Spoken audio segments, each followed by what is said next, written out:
Olha só, vamos mostrar aqui uma reportagem feita pela repórter Gorete Santos, onde ela visitou o Parque Zoobotânico e traz para nós informações sobre a situação difícil lá do parque. O parque abriga animais silvestres e é a oportunidade para que a população possa conhecer esses animais e estar no meio do Parque Botânico, né, que vão as árvores e plantas, que dão aquela sensação de paz e de sossego. Mas lá a situação não é nada boa. Vamos ver com Gorete Santos. O Parque Zoobotânico ocupa uma área de mais de 100 hectares. Segundo a Secretaria Estadual do Meio Ambiente, é o maior em zona urbana do Nordeste. A cerca de 10 quilômetros do centro comercial de Teresina, esse patrimônio natural reúne mais de 500 animais de 55 espécies. Rica biodiversidade que transformou o local em unidade de conservação. Mas a falta de manutenção tem chamado a atenção de quem frequenta o parque. Em tudo mesmo tem que ser melhorado. A área dos animais também está precária. Tem que melhorar a cobertura, o gradeamento. O espaço assim, para caminhar está ótimo, mas eu vejo assim que precisa trabalhar muito assim, na questão de limpeza, de organização do parque. A estrutura eu não estou achando muito legal, está muito assim abandonado, à vista que era. O parque não está assim, muito bem cuidado, assim, né? Assim, o benefício do lado do bicho, a área de cobertura, proteger ele sobre o sol. Hoje constatamos alguns dos problemas, como vias de acesso esburacadas e viveiros de pássaros deteriorados. Uma das maiores reclamações dos visitantes atualmente é quanto à sujeira do Parque Zoobotânico. O acúmulo de lixo tem sido recorrente e o motivo seria o número insuficiente de profissionais para manter o parque limpo. A promessa agora é de contratação de uma empresa para executar o serviço. A informação foi repassada pela secretária estadual de Meio Ambiente. Sádia Castro também explicou que o recinto dos papagaios mostrado na reportagem foi desativado e os animais transferidos para outro ambiente. A secretária falou ainda de um plano de recuperação das estruturas, enquanto o projeto de parceria público-privada previsto para o zoobotânico não for concluído. Nós já estamos no processo de contratação de uma empresa para fazer uma revitalização no Parque Zoobotânico. A gente fala revitalização, a gente pode falar em grande reforma, porque todos sabem que o Zoobotânico é um dos órgãos que vão ser colocados no projeto de PPP, né, de parceria público-privada. Então, o que nós vamos fazer é uma revitalização para que ele continue ou permaneça sendo, enquanto a PPP não vem, que ele continue sendo um lugar aprazível, um lugar gostoso de ser frequentado. Daí, o Parque Zoobotânico, que é um patrimônio nosso, mas para que seja feita a parceria público-privada, é preciso que algumas etapas sejam vencidas, 4 etapas, na verdade, que são esses aqui que estão aparecendo no nosso telão. O estudo de viabilidade, o diálogo público, a licitação e o contrato de assinatura. Porém, olha só, apenas o estudo de viabilidade foi iniciado. 10% do estudo foi concluído apenas, 10%. Ou seja, você tem ainda um estudo de viabilidade para ser feito, o diálogo público para ser feito, a licitação e o contrato assinado, o que mostra que há muito a se fazer ainda para se chegar ao resultado ideal da PPP do Parque Zoobotânico.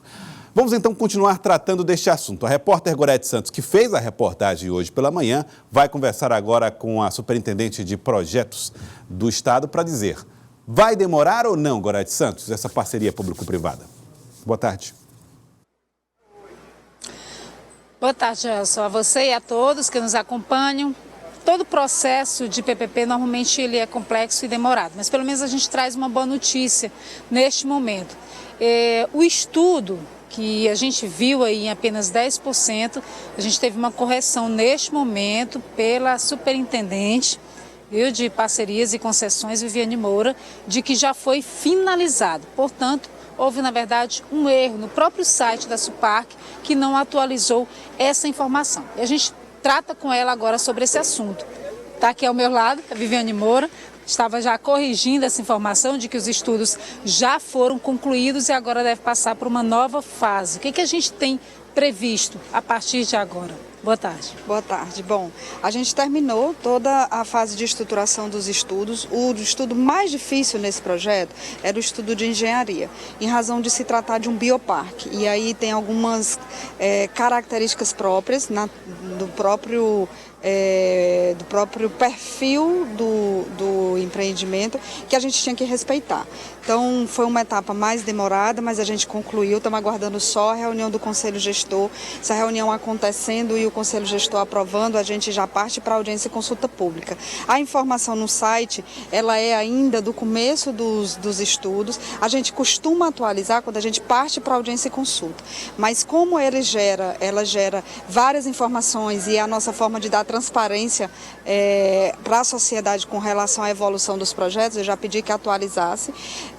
O Conselho aprovando ainda nesse mês de outubro, em novembro a gente já faz audiência e consulta, final do mês de novembro, porque a gente tem que dar um prazo para que não só o mercado, mas as entidades, a sociedade civil, de alguma forma, organizada ou não, qualquer pessoa que tenha interesse no projeto, tome conhecimento e venha para a audiência para poder contribuir com o projeto. Que mudanças estão previstas? Bom, as mudanças principais é com relação à infraestrutura. A Secretaria de Meio Ambiente vai fazer as primeiras intervenções, as mais urgentes, que são intervenções de curto prazo, mas as intervenções de longo prazo, elas estão previstas no projeto. Tanto a parte de reforma de trilhas, e a requalificação com relação à própria acomodação e a forma de como os animais eles são dispostos dentro do equipamento, a parte de alimentação, de serviços, de apoio, a própria casa de funcionamento que eles chamam lá de casa do veterinário, que é para apoio, para dar tratamento adequado aos animais, serviços de forma geral. Esses projetos, todos esses itens estão no projeto da PPP e vão passar por audiência e depois correm para a licitação. E não havendo grandes contestações em relação a esse projeto, qual o prazo que a gente teria para o início dessas reformulações do Parque Zoobotânico? Bom, considerando que a gente tem prazos que são legais e o principal deles que toma mais tempo é o processo licitatório, então nós estamos falando aí de fevereiro, está com esse processo concluído, fevereiro de 2020, concluído para assinatura de contrato. Se a gente não tiver nenhuma intercorrência, ou seja, a gente faz licitação, a gente faz audiência e consulta num prazo de 15, 20 dias, depois lança o edital em dezembro, lançando o edital em dezembro, em janeiro a gente faz o processo licitatório para em fevereiro começar a trabalhar com a operação do parque e com a parceria com o setor privado. Para a população, teria algum ônus em relação à taxa de entrada, por exemplo? Esse foi um outro ponto que a gente teve que observar muito bem no projeto, porque o Zoobotânico é hoje um dos poucos equipamentos que a gente tem em Teresina de integração entre o humano e o meio ambiente e animal. Então não faz o menor sentido que a gente trabalhe com um projeto que tire a população a possibilidade de usufruir desse equipamento e desse tipo de lazer. Então, a gente calibrou para não ficar nem muito alto, mas também que dê condição de viabilizar, porque o que acontece hoje é que parte das pessoas pagam, parte não pagam, a gente não tem controle de portaria, o valor que é cobrado é um valor muito irrisório, não dá para bancar nada de custeio e é um equipamento que ele tem que ser autossustentável. Então, o que a gente está trabalhando é num valor que seja um valor que não pese no bolso da população, que continue sendo um equipamento que as pessoas continuem apreciando nos finais de semana e durante a semana, mas que também tem outras vertentes, por exemplo, para o setor de esporte, as pessoas que gostam de fazer corrida, que tem bicicleta, pessoas que pedalam. Então, o Zoobotânico tem que ser usufruído de uma forma geral por toda a população de Teresina, mas ser usufruído e ter condição de atender a essa demanda, principalmente com relação à integração entre meio ambiente e o humano. O Joyce tem uma pergunta. Pois não, Joyce? Doutora Viviane, a pergunta que faço em relação à Barra Grande. Hoje teve uma audiência para tratar da PPP, de um equipamento público que vai ser utilizado por lá. Qual foi o resultado desse encontro? Bom, o resultado foi super positivo, Joelson. A gente teve a participação do segmento privado.